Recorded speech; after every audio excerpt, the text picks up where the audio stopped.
Challenge Series returns again, finally, with week 139, I had to think. Yeah, 139. Everything is thrown off ever since the whole week off thing and then the strike and all that shit. So here's hoping that week 139 can take us back to at least a trace of normality, even if we're just about a few weeks before we get into the World Championship and decide the winner of Season 3. But that's still a month away. So in the meantime, yeah, week 139 starts us off at Suzuka for the 715 class. Very convenient. Suzuka leaves the track open for practice sessions surprisingly often, considering it's like the most prominent racetrack in Japan. You'd be surprised how often this place is just kind of not left open per se, but hanging around. It's not as busy as you'd think, which means it's always busy. It's a weird paradox. I don't get it, but either way, it is about to be busy because we're about to head to the track and get this race underway.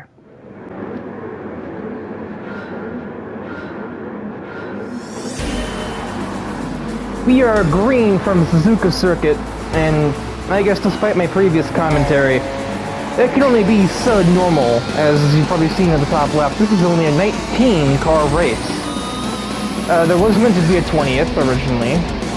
However, in the sort of shakedown session, just minutes before the actual race began, Siegfried Brandt had a bit of an error heading towards Spoon Curve and wrecked his car. So he's a missing 20th driver because his vehicle was in no shape to run and may or may not be a total write-off considering what it is. Being it's an old Skyline Super Silhouette from like the early 80s, and parts for that aren't exactly going to be easy to find, and it just hasn't really been doing him very well even when it's not broken. To admins, Tyler and Noir, the POV driver, make a little bit of contact through the two Dagners.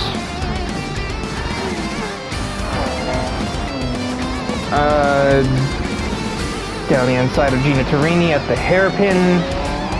At the traction race, it looks like Noir has won it. The RX-8 is kind of plumbing down the order, already lost a spot to McIntosh, now passed by Noir, and under big threat from Isabel as well. But that door will be closed very quickly. Now Noir is getting the move done on McIntosh.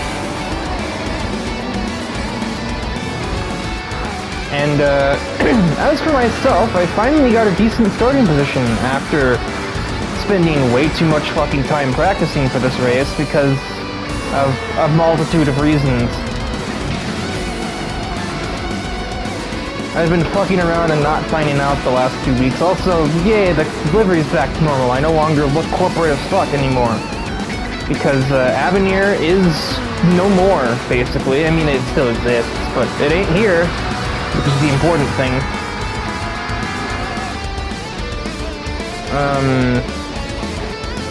Yeah, the whole strike and the reason that we took a week off was because of them. Yeah, funny thing, people don't tend to like when a big-ass corporation full of homophobia and, I forgot the other terms. Am I stupid? I may be stupid.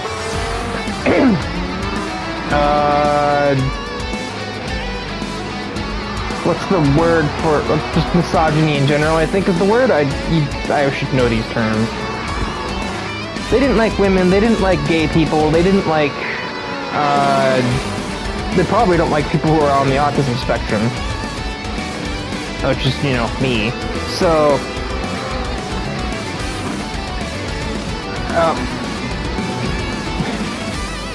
I think Han thought I was going to hit him and just kind of got out of the way. It was a weird pass, I'm not gonna lie.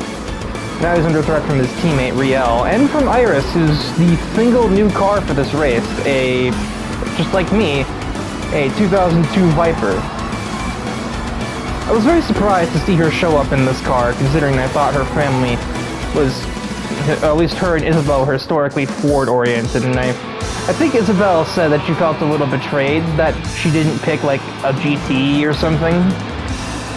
She could have had basically any Ford because NFR is doing pretty well for themselves, not to mention the Aspinall family isn't exactly on the poverty line either. They are also doing pretty well for themselves. Isabel makes a lot of money from her various occupations. Oh, that's a lot of argy-bargy between her and Frankfurt. I guess he got startled by one Viper, but he's not letting himself be intimidated by the next. There is Noir in the shot, along with literally everybody else pretty much that didn't get damaged early on in the race. There isn't too many. I think it's only 3 cars that did. Yeah, Kaiser, Tyler, and Snapsity got damage early on. That's a big hit for Kaiser because she's obviously a really fast driver. She would have been like a threat for top 5 at least, even from her bottom half starting position. So that's a big threat eliminated. Considering her teammates are 2-3 at the given moment, Riel still not really losing sight of me, even though I got ahead of her at the braking for Spoon Curve on lap 1.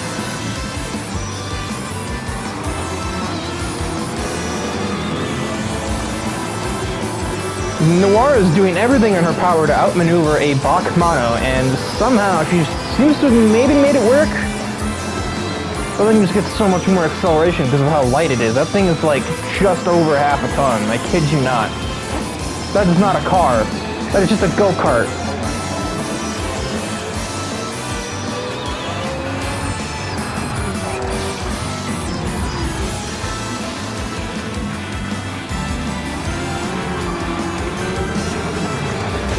Like, Andy Summer had the worst line, had no traction on the way out of the hairpin, and still got a better drive off than Noir initially, but Noir is able to just kind of cut through on the way out the Spoon with a better line. Oh, Uni and Palmer getting into it a little there. No damage though, so just basically putting the bumper to the back of the 120. Iris is going to have another chance at Hans, who is blocking her attempt. But the Viper gets to the inside, still can't get it done. Frankfurt is driving quite defensively at the moment, I'd say. Noir trying to go around the outside of her sister at probably the stupidest place to try that with a teammate. 130R, why would you do that? I know she's desperate to keep the Mono away from her, but that's a new level. Besides, Barbara's helping with that. And I think they crashed into each other at the chicane, in fact, so... Probably a bit of a concertina caused by Noir not knowing then what to do at 130R. Now around the outside, man, no team orders here. Noir has to force her way ahead of her sister.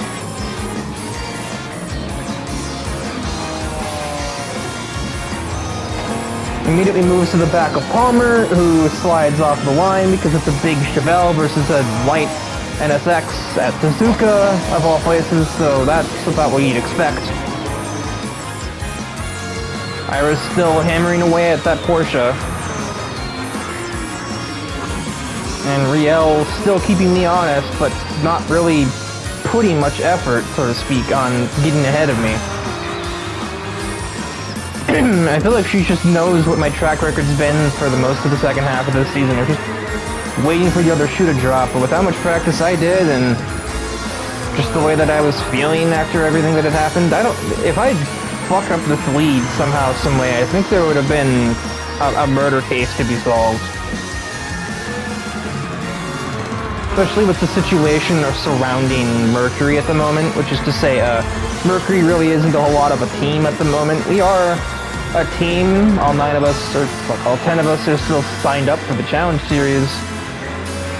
But I'm the only person with any cars at the moment, because Avenir, before exiting, liquidated pretty much all of their assets, and that included all of the cars that the other drivers on our team formerly owned. The only ones that were retained were vehicles that they owned recreationally, so basically just the ones that they drive in the spare time. Anyway, I forgot that was the last lap. I am the winner here at Suzuka. Noir is going to get from 20th to 5th. And it'll be... Iris eventually did get that move done. I don't know how that happened. The, 4th or 5th try at Hans, and eventually she's able to make him crack, I guess. Yeah, literally her 3rd different try at the pass at 130R, and with a little bit of slight contact, she's able to finally finish it off. And then she need only make 1 chicane before she is a podium finisher. But it is a solid day for NFR, 3, 5, 6, 10, by my count at the finish line. So yeah, they had 4 drivers show up and all 4 of them finished in the top 10. That is nothing to sneeze at. Especially considering, yeah, NFR has just been a powerhouse this season. It is insane what Noir has turned that into, considering when it was my team, it was leaving a little bit to be desired. But I can't really think about that these days. I have bigger fish to fry than whatever Noir's got cooking over there. Tuesday brings us to the northern tip of Japan, to High Speed Ring for multi-class racing. The 750 class and 675 class will both take to the track here. At a track that just... I've had mixed feelings about High Speed Ring ever since... really in general, this track always has existed in kind of a weird niche where it's like, oh, it's a beginner-friendly track, so it's suitable for slower cars, something like your Honda Civics and Mini Coopers and Ford Kas, I suppose. But also, it's literally called High Speed Ring, and one of its old descriptions specifically mentions that it's especially suited to the world's top race cars. But I feel like the speeds that anything sporty-ish would even go, it's just kind of one of those things that feels almost not safe. This place has probably had more crashes than any other Challenge Series venue, and it's not even close. Just because of the nature of the track and the banking sometimes doesn't really cooperate with some cars' suspension setups, you basically need a whole separate setup just to run High Speed Ring. And if you don't have it, you're either going to be 3 or 4 seconds off the pace, or you're going to be face first in a guardrail. There isn't any in between.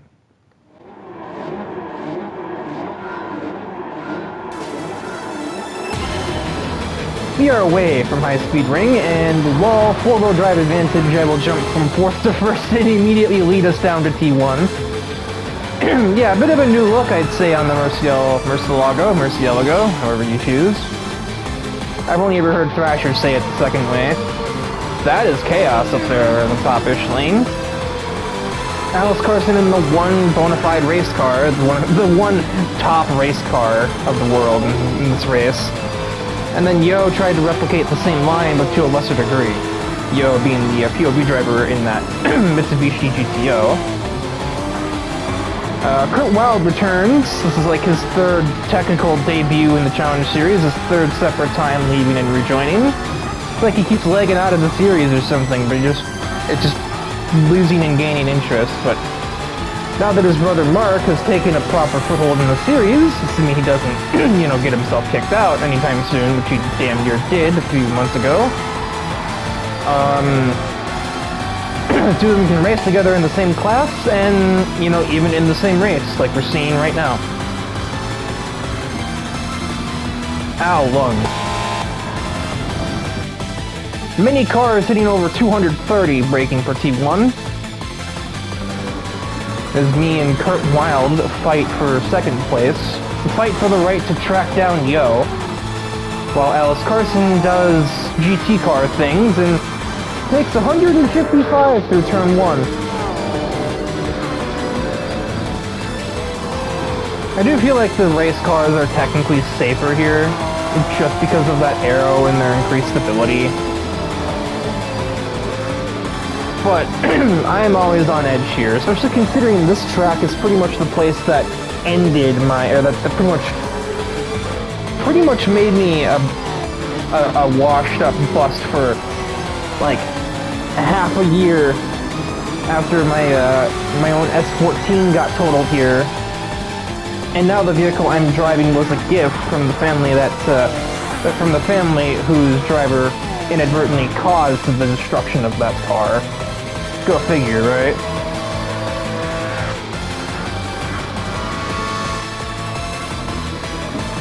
Kurt Wilde nearly pushing his McLaren F1 to its limit, 238 braking for turn 1 at the end of lap 2. As I was saying towards the end of Suzuka, yeah, the only cars that Mercury still possesses are the ones privately owned. Like, I own all of my vehicles because I bought them with money I either earned from winnings within the Challenge Series or from earnings as, you know, the admin of the Challenger Series. There is cash flow from that. I don't really take as much of it as maybe others, or really even as I should, for that matter. Considering how much work I put into it, but most of that money does just go back into the series itself. And the only way I could really justify buying the 4 or 5 cars I did with it was just because the series goes a little bit smoother if admins are at the track, so... But now, on the flip side of it, because I don't want to spend a ton of money, just... I said 240 there, by the way. I don't want to spend a ton of money out of the Challenge Series' pocket, so to speak. Just to, you know, restore Mercury's garage. I'm at this point basically like the single man trying to gain race winnings from my own series to try and, I guess, you know, build up Mercury Racing's cash again to do that, you know, to let them actually get cars again, because I have as many cars as the rest of Mercury combined right now. Nico owns her Supra. She bought that with her own money before even becoming a racing team. Same with Nozomi's Mustang Boss, Ellie's 930 Porsche, Kotori's engine swap Firebird, which was still wild to achieve, and then Maki's Pantera. I hit 240 again. Yo's trying to push the tires a little bit there. It is definitely a case where she's just been stronger in the turns, but her GTO's not really been able to do 240 like myself and Kurt Wilde have been doing on the way to the first corner.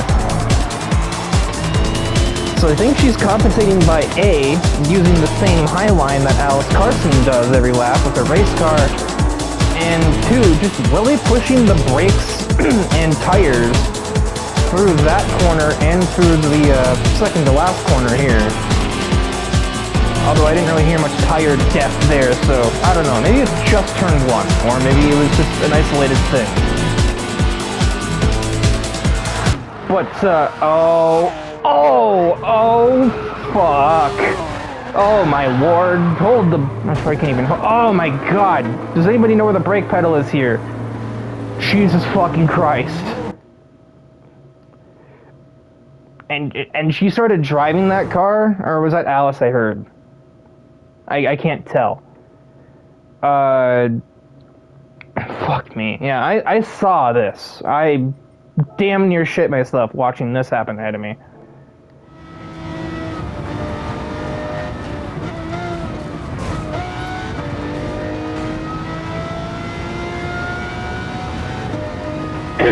The race was called official at exactly 5 minutes 35, so, because, yeah, that is a lot of cleanup. That is, I think, an NDE for our dear Yo here, and probably a couple of bruises on Kurt Wilde, too. I was scared shitless.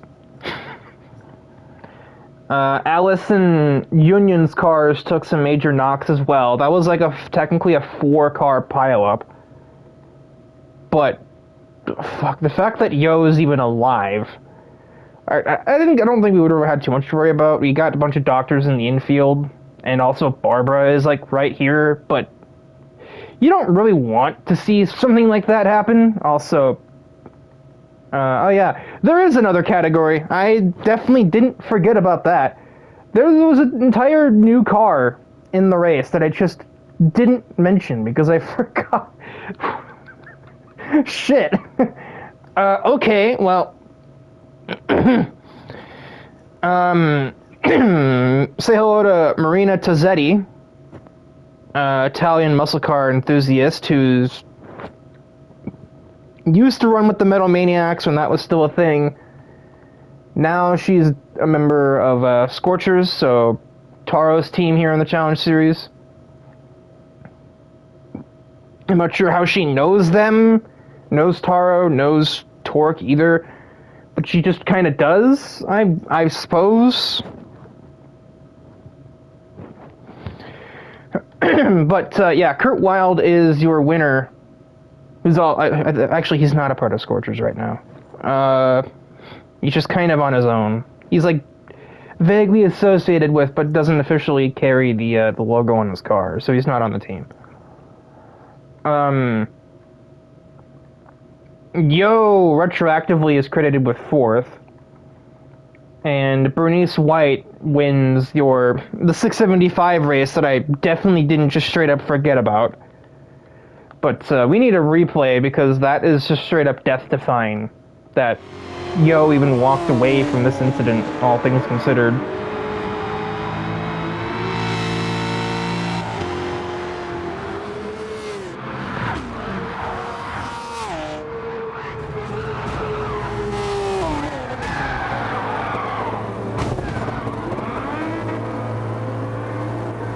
Two of those hits were to the driver's side door, by the way. I would just like to point that out.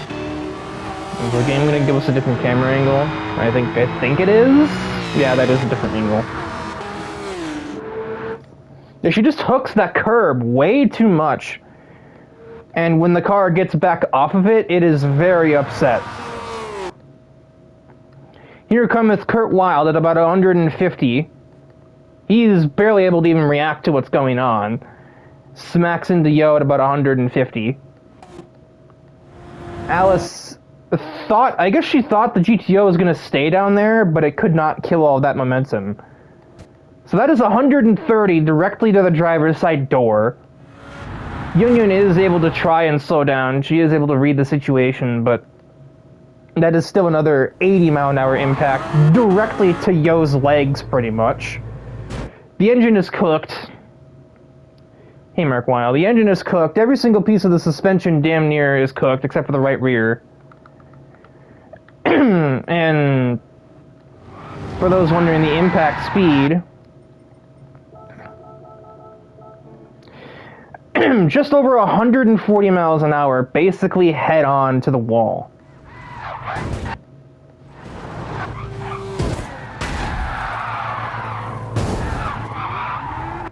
All 4 tires left the ground 3 times during that crash. I think it's safe to say that this GTO is not running is not seeing another racetrack like ever.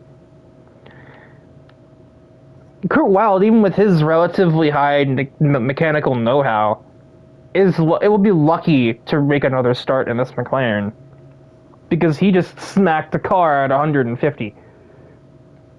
And the only benefit that has is that it's mid-engined. That doesn't really help the GTO too much. Because it's actually, no, it's not mid-engined. It looks like it would be, but it's not.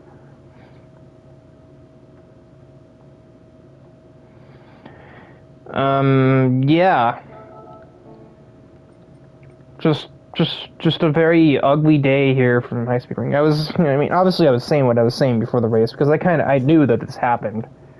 That was why I was so apprehensive and almost judgmental of the venue. It's not made for cars of this speed. It should be reserved for race cars or things 675 or slower. 715 is just too fucking fast here. Let alone 750, where cars are hitting 240 on the way down to the first turn. Wednesday takes us to a rather uncommon venue in the Challenge Series, but the 525 class has always forced us to get a little bit creative with the locations. We head to Blue Moon Bay, situated by pretty much Seattle. We're using one of the shorter of the 2 infield layouts, because even I think the oval is a little bit long for these cars. Excuse me. But yeah, we get a grand total of what, 5 turns? This is not my idea. I would have probably just said, if we're racing in America, we're racing at Grand Valley Highway, but here we are. I think it was mostly Logan's idea, so to the surprise of probably absolutely no one.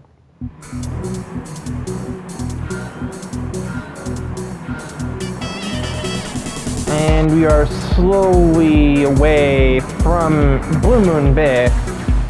And there's a surprisingly high number of new cars and new drivers in this event. Chill Gemini is the POV driver in that very hard to miss EF Civic. One such new driver is Lynette Mulsanne in what is effectively a service van for, I think it's supposed to be a service van for, like, Logitech, what the fuck is the name? JSR Logitech, pretty much.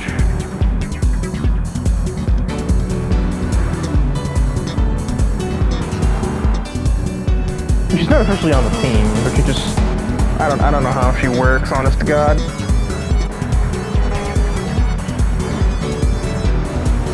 Gemini is already in the top half of the field, making his way around Thrasher and Takuchi, a pair of cappuccinos.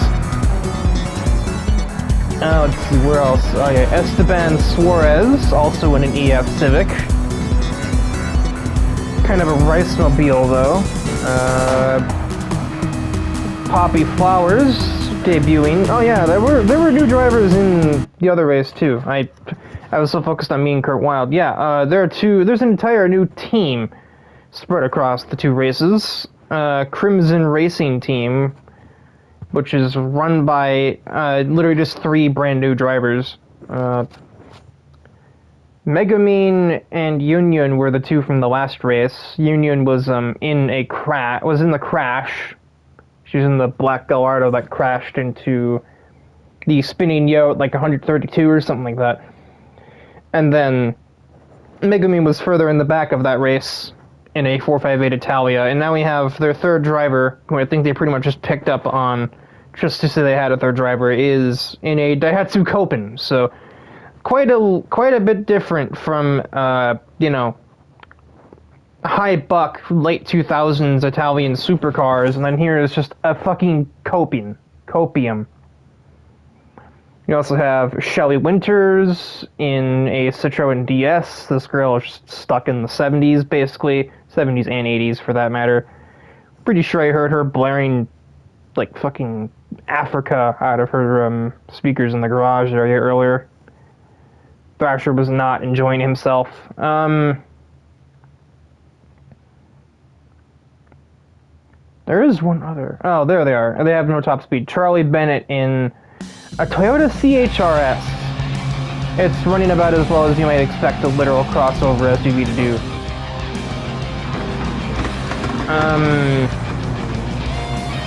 Yeah, Gemini is up into the top 5 after just 1 lap of racing, and he's already not too far off the back of P4, Joshua Riggs, at his home circuit, and he has damage on his S13, so how Riggs got this damage, Milo's car just jumped around on the transition off the banking and just kind of slid into his path. There wasn't really anything either of them could do about that.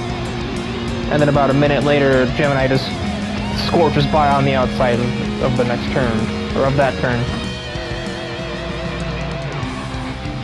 2 Logans are now running 1st and 2nd. Logan Dorsey followed by Logan Cool. Logan having just taken 2nd away from the debuting Suarez. And here comes the other Civic in the race. To be honest, I don't think much is stopping Gemini at this rate. He is a man possessed today. He's not normally known for, you know, for a barnstorming pace by any means.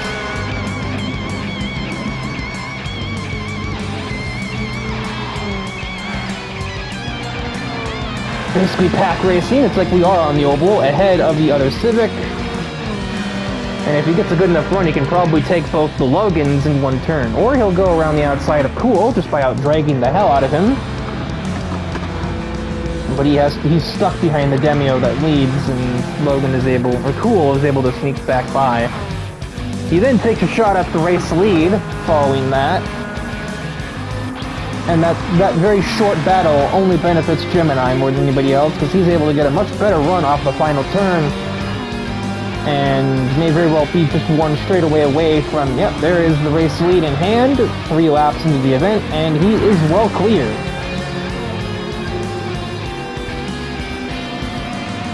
Dorsey didn't have much to offer Cool. The MX-5 is shockingly good in the straight.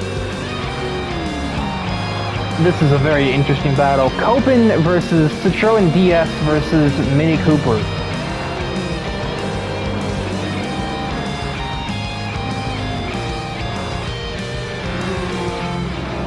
And I'm being blocked off by a Fit. I'm gonna throw a Fit at this rate. Get out of the way, Shoji. Hoji Shakure. Yeah, that's the name. Right, there it is. It'll be Sam Hilton getting past him. He held me up for a bunch of time. Oh, the suspension is working overtime on Poppy's Daihatsu there. Turned into frickin' gelatin on the way through the last turn.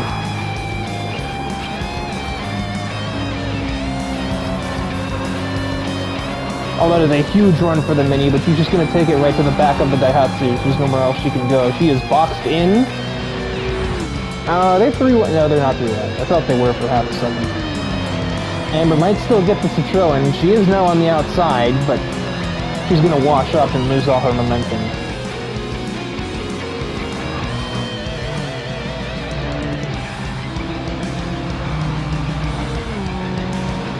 End of that lap, and she's got another shot.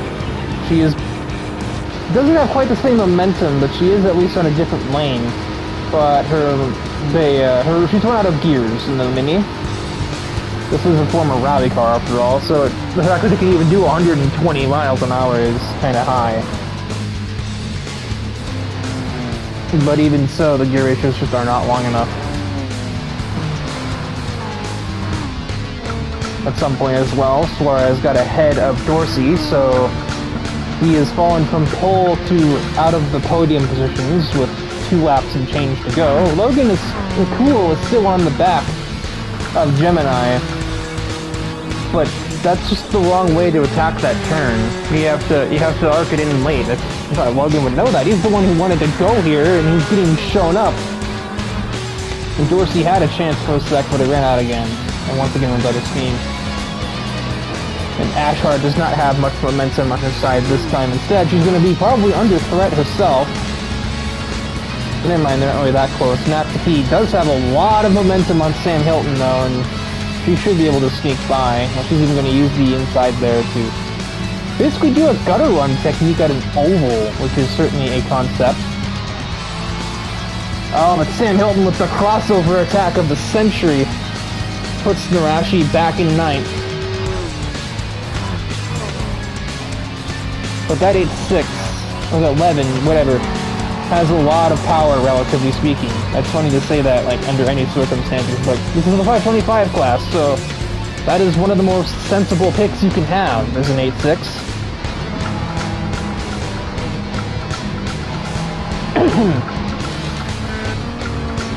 White flag flying for Chilled Gemini. Still a decent gap from Logan Cool, and everything is pretty much settled out in the top 4. The battle continues to be between Winters and Flowers, go figure, as Ashhart is contending with and getting dusted by that Turismo. No, Levin, other one. Shit. Depending on what she does, she could even get one or both of the 2 ahead of her, Flowers and Winters. She'll certainly have the straight line advantage over them, but she just has to position herself right to get them both. As I was definitely just kind of there in this part of the race. Gemini Oh yeah, he's well and clear. He's on his way to victory lane there. We will turn our attention back to this battle for 5th. Natsuki down the inside of Shelly Winters. And that'll be easy. The DS had no momentum on the outside. Can she out-drag the Daihatsu in time? That is a definitive yes. Natsuki climbs to 5th at the tail end of the race. And Musen in the service van was nearly lapped in this race. The van had no straight line speed worth offering at all. And we already saw what happened to... I don't actually know what happened to Chelsea West. That was not picked up on the replay, but...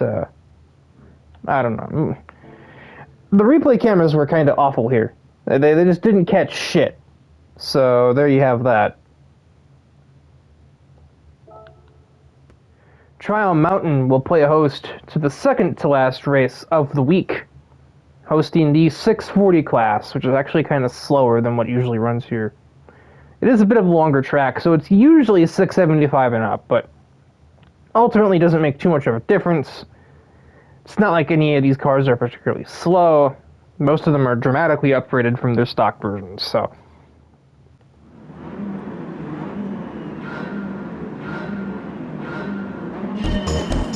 We are away from Trial Mountain.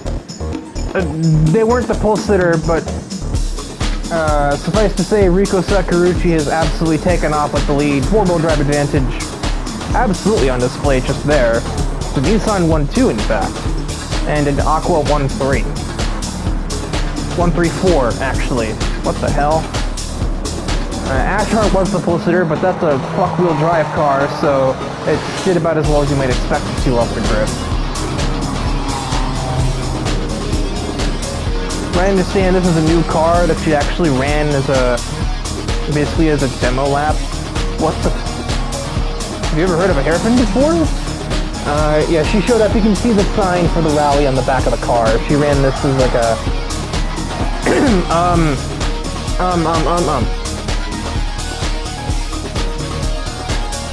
Fucking words are hard. Like a classics category, like a rally classics category at a rally somewhere. A POV driver, Rebecca Briggs, had a bit of an issue with fucking Katamatsu. Tried to dive around the outside of Futaba, and I guess did get ahead of her, but also ran straight into the back of Briggs, giving her rear end damage. Which isn't something that she needed, because the back end of this Camaro is already a little bit unstable as is. Blue Strada is here in force, relatively speaking, which is not something they've done too much lately. This isn't Rebecca, this is... They've not been the most active, to say the least. So, 3 of them being here is relatively high. We just had a Herbie go 3 wide with a Super B and a fucking old rally car. And a Firebird and a Super B were just kind of there.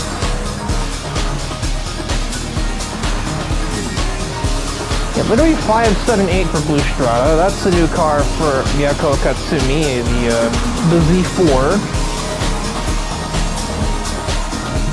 Apparently this is closer to her liking than the Z8 ever was, so... Anything else new? I don't remember. Oh yeah, 2 actually. Taisei Kai in a Mazda 3. Apparently, Setsuko knows this guy. And the damaged Kendra Stearns, fellow Minnesotan. Although I believe she actually lives in North Dakota from the right. Riko has had a safe lead, to say the least. I think it's about 2 seconds in hand, and it's about just another second or 2 back to Chica from there. Hanamaru has been passed by Vincent Houston in the GT350. And now been passed by his teammate, Rebecca Briggs in the Camaro. Oh, that's an understeer. They make big contact. I don't think Rebecca tried to do that. I certainly hope not. I shudder to think how somebody could possibly be upset at Hanamaru for something. That just doesn't seem possible. That girl is She makes Haneo seem outgoing, and she makes Barbara seem unkind. I swear to God.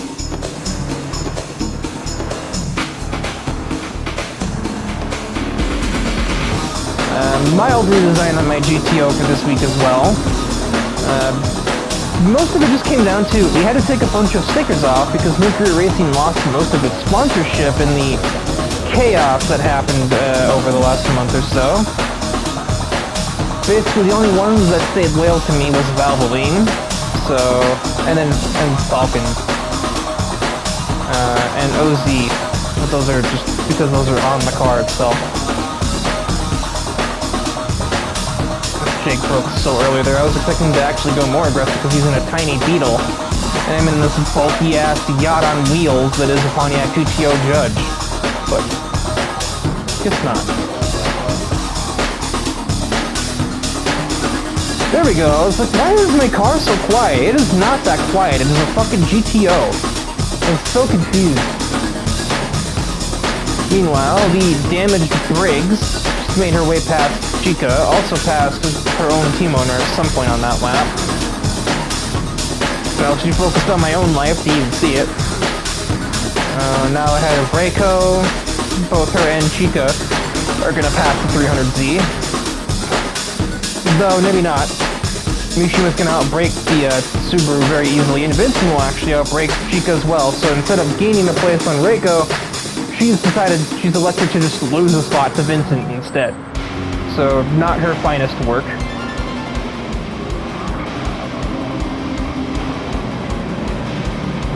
Currently 247 for Blue Strata. Make that 147. Briggs around the outside of Rico, never mind. Super sideways means that pass was not made. She had a really good run through the turn and the tunnel. And just went... Rico just like really broke way too much. I think trying to throw Rebecca off or just fucking up the entry, because I've done that before. But I've never done it so badly that I've crawled down to less than 40 miles an hour at racing speed. But that is a cut back on the R32, and new race leader is Rebecca Briggs, and definitively so. Now I turn our attention to this battle for second. Vincent Houston out-dragging Mishima and trying to get the 330 car for bonus points. R32, can she outbrake? Oh, he's gonna outbrake the Camaro and everything. Rico's turned defense to offense. In her attempts to run the hell away from Houston, re-overtakes Rebecca and puts herself back in the race lead.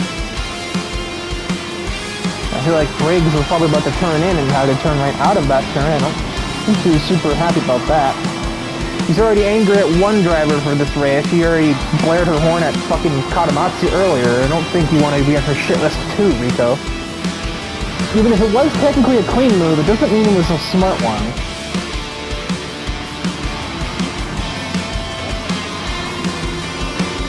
And Jeremiah Wood in the background being a little late on the brakes. He killed his own teammate damn near, and in an attempt to adjust his line, actually overtook the throttle. That's what happened there. He basically did the same on the way out of the other corner in that section, so... Wood suffering from a bit of light foot syndrome in that Super B.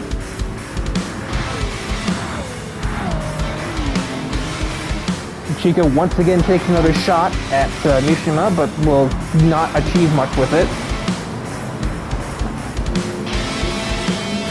Mario is just plummeting at this point. I thought the E46 was still there. She's defending from Jennifer, but that's about the only thing she's defended from. Then there's Rebecca just dusting the skyline in the straight, despite having a bit of a parachute on the back, courtesy of contact from the Toyota minivan earlier. White flag is in the air. And Rico's gonna have to hold off a pair of other muscle cars as Blue Strata is very much in full force today. They're already in the lead. Doesn't seem like Rico's equipped to really deal with that now. He's gonna have to hold off whoever he can of Vincent and Jeremiah and possibly Mishima, depending on how things advance from here. I know, my favorite muscle car, a Nissan Fairlady Z, but still.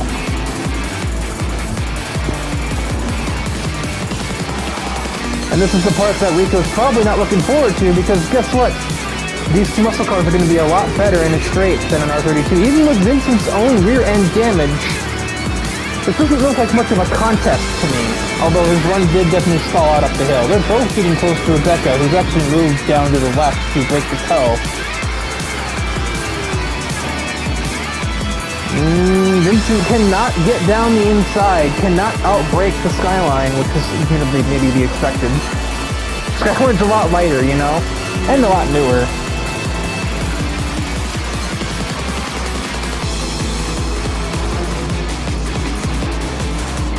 It'll have to be ambush tactics if Rico is to lose second. There's the ambush tactic. Down the inside goes the Mustang. Barges are out of the way, just about. Desperation from Houston. You just lucky Rico's a little more patient and say, if he'd done that to Daya, I think there would have been some words exchanged. There'll probably be words exchanged, but they'll be a little calmer post-race than they would have been with Daya or something. But, Rebecca Briggs will head across the start-finish line, taking victory for Blue Strada and the Camaro. 1-2 for them. 1-2-4, but Jeremiah Wood just did not have the time to get by the R32 to complete the podium lockout.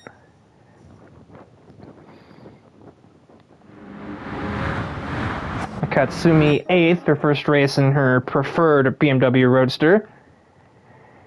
11th for me, first race back with the GTO. Amber Ashhart, this is why you don't buy front-wheel drive, folks. Started on pole and finishes 13th. In a race where I think most of the cars behind her are behind her because they got damaged at some point in the race. So, yeah, do with that as you will. That's just not a good look for I know she's not exactly a tarmac specialist, but that's still just ugly. We end the week off as we ride into the sunset here from Lake Maggiore Circuit. Apparently that's just what we're calling it now. It's not Lago Maggiore anymore. It's Lake Maggiore. Because that's what it says in all of the signage, as you can see there. The roulette race is on offer for Friday, as per usual in the Challenge Series. That's just kind of how it's always worked. Yeah, not as many debuting cars as I thought there'd be. All things considered, we've had a, it's not a record, I know it isn't, but it's still a lot. We had 16 debuting cars this week for, I think, somewhere like 8 or 9 new drivers.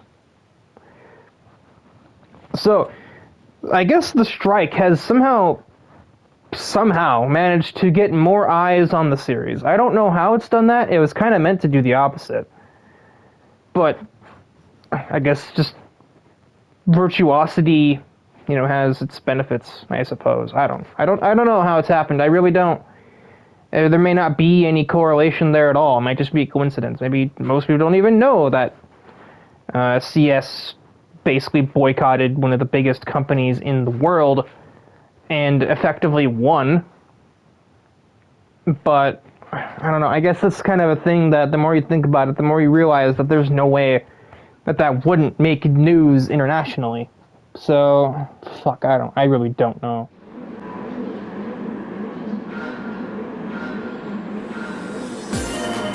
I do know, excuse me, that we are green from Lake Maggiore. The roulette race is underway. And our POV driver is Hikari Taniguchi in the old GT500 Skyline for the 750 category. In a race that truly has a little bit of everything, in terms of the grid, in terms of what cars are in each class, except for 715 class, which somehow managed to literally just be all Dodge Vipers, including yours truly, but also Iris, Spencer Snyder, and Dick Trivial. So Mopar Garage showing up today, as well as, they're not only there as well. Whoa, where are you going, Isabel?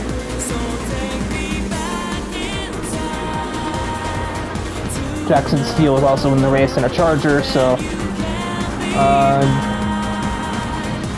also today is effectively a honeymoon. Big congratulations to Pepper and Costanzo Modesto for actually getting married over the, I think, last weekend. And this is effectively their honeymoon.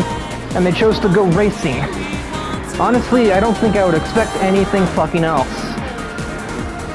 Okay, so Pepper Modesto making her first start in a bit. Costanzo making his first start in an even longer stretch of time. He has not shown up too much lately. For a while we were convinced he was never showing up again, probably because of his duties as an ambulance driver, but he's, well... oh! So I believe Isabel once again botches a hairpin, bottoms out, I think. Logan kind of just followed her line, and he spun around, nearly driving into oncoming traffic, and is barely able to get the car contained before contact made with any other driver. Oh yeah, that's right, Mika Miyano has a car. She has a fucking Mazda CX-30. I would just looked at that on the entry list, and I wanted to smack somebody. I don't think I'd smack Mika, because she's honestly too friendly and too cute for that, but, oh, somebody was getting smacked. As was Blonde, apparently, as her rear end has damage. Now, how did we get here? How... I get, yeah, the Toyota TS020 is going to have really good brakes. But why was Leafa even close enough to Blonde to hit her in the first place? That is not somebody you want to run into the back of, that's for sure. Nevertheless, Hikari has just overtaken me. And he's into the top 5. He's got only 2 rivals in this race for his category, one of whom just got sent to the back, courtesy of Leafa. The other is race leader Eric Wojciechowski, who started on the front row. So, it'll be an interesting fight if and when Hikari can get up there. Former champion outside of the Challenge Series versus champion within the Challenge Series. And still may hold the title of winningest driver. Nobody's exactly counted though, so who really knows? Maybe one of these days they'll set up an actual stat sheet of some kind. Me and Logan might work together on it. That is gonna be like... oh, like close to 700 races to comb through though? I don't know about that. Out-cornering and outrunning 2 Vipers in a straight line, although I don't know if he'll be able to clear Snyder. He's gonna have to outmaneuver him. Not too hard when he nearly flings himself into the sand trying to outbrake a GT car. But somehow the target dodge gets his elbows out, but Hikari's not taking it. He's gonna move to 3rd regardless. And he gets Dick Trivial around the outside of the next turn. That is some crazy work. Oh, that's right, there is another one. Reiko Mishima. I definitely didn't forget her because she started in the back and has not made the swiftest progress. She was actually running lap times that weren't really different from me and my 715 compatriots in the Vipers.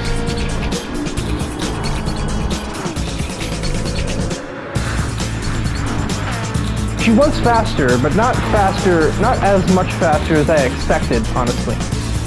But what is expected is this fight between Eric and Hikari is probably just a few moments away from kicking off as Hikari gets a really quick run through the S's thanks to his increased downforce and let the festivities begin. Just over halfway through the roulette race, and we got a fight for the lead on our hands, and this should be intense because these two definitely know what they're doing. Eric kind of gives way there, though, probably knowing he can't do much with Eric here.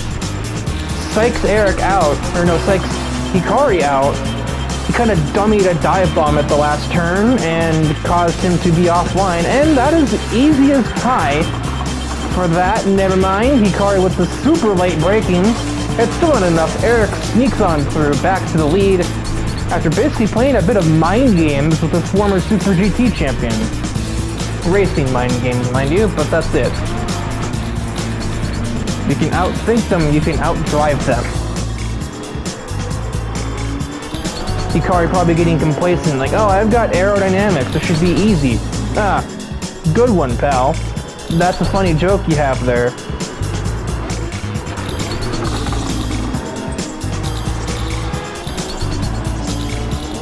But now we're getting to the part of the circuit that this race car is really going to shine. These high-speed turns are exactly what Hikari needs to make that time back up.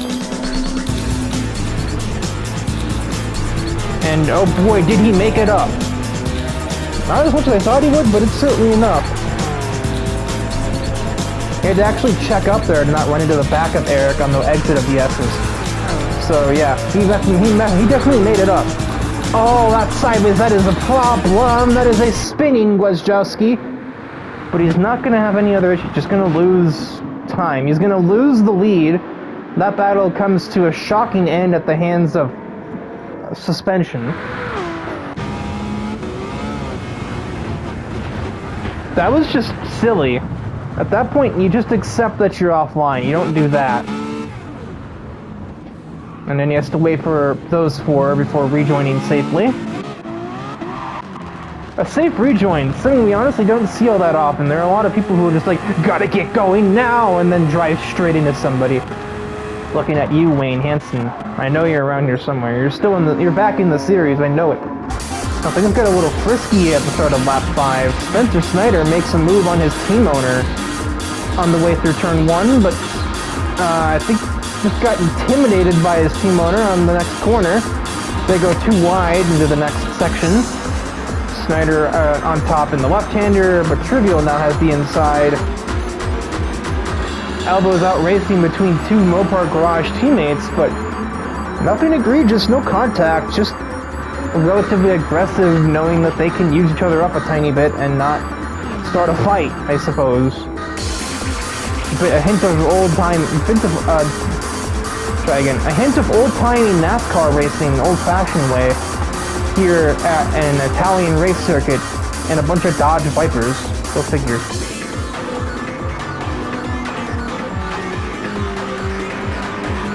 Eric versus Mishima, trying to at least make up one of the spots he lost. There's the rest of the 750 class, right there, 5, 6, 7. While the class leader is also the overall leader, so speaks to the experience they've had today. They're all in danger of losing to multiple 715 class cars, as these three have just kind of minded their own business and not really screwed each other up, or really screwed themselves up either. Let's see, this should be the checkered flag for Hikari, but look back to the actual fight on track though. Eric has defeated the F40. Dick Trivial looks like he will hang on to the category lead. Hikari Taniguchi will climb from last to first. He will take the victory from Lake Maggiore overall and category. Blonde tried to get the spot at the last second. Dick Trivial, second overall, 715 class winner. That's probably the bigger accomplishment, all things considered. Eric Wojciechowski does not win that drag race. He will be relegated to 5th overall. Still second in the category, and Blonde tried to take a shot at 3rd, but it ends up last in the class. Barbara will, unsurprisingly, capitalize off her momentum coming off of the World Circuit Tours, and will win 675 in her trusty C3 Corvette. I believe, yeah, actually, Akira wins the 640 class. That is a 640 class Supra. 2-3 for the married couple. Isabel probably needs to go back to the drawing board and whatever setup she had. And then the 3-car 600 class is won by Thomas O'Reilly in the old Roadster. But that will wrap things up for this week's Challenge Series events. Minus Siegfried Brandt's practice problems and Yo Watanabe's near-death experience on the banks of High Speed Ring, I think we might finally be able to get back to something that vaguely resembles normality here in the Challenge Series as we look to the end of Season 3. Here's fucking hoping.